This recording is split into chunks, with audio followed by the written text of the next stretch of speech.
चांदी की कीमत बढ़ गई है। चांदी ने कमाल कर दिया है। 4 महीने से भी कम समय के अंदर लोगों के पैसे डबल कर दिए।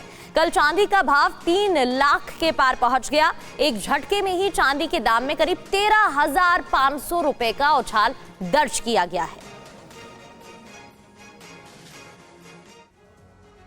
पहली बार है चांदी की कीमतें 3 लाख के पार हो गई हैं। चांदी ने सबसे पहले 1 लाख रुपए प्रति किलो की कीर्तिमान को अक्टूबर 2024 में हासिल किया था। इसके बाद 2 लाख के आंकड़े तक पहुंचने में चांदी को 1 साल का वक्त लगा। अक्टूबर 2025 में चांदी 2 लाख के पार निकली, लेकिन अब 3 लाख वाला ये रिकॉर्ड चांदी ने सिर्फ 4 महीने में ही बना लिया है। तो चांदी की कीमत रॉकेट की रफ्तार से आगे बढ़ रही है। चांदी ने शेयर बाजार और सोने को भी पीछे छोड़ दिया है, जिसकी सबसे बड़ी वजह यह है कि चांदी की इंडस्ट्रियल डिमांड पूरी नहीं हो रही है। लगातार 5वें साल सप्लाई कम है और मांग ज्यादा है। दूसरी वजह है युद्ध और टैरिफ टकराव की वजह। इससे वैश्विक स्तर पर शेयर बाजार से भरोसा घटा है, इसलिए विकल्प के तौर पर निवेशक चांदी में जमकर निवेश कर रहे हैं। हालांकि एक और बड़ी वजह है अमेरिका में महंगाई के बढ़े हुए आंकड़े।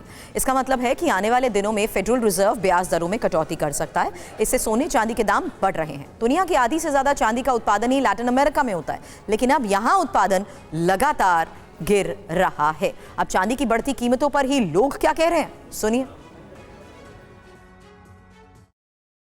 रिएक्शन ये है, मार्केट से कस्टमर खत्म हो गए।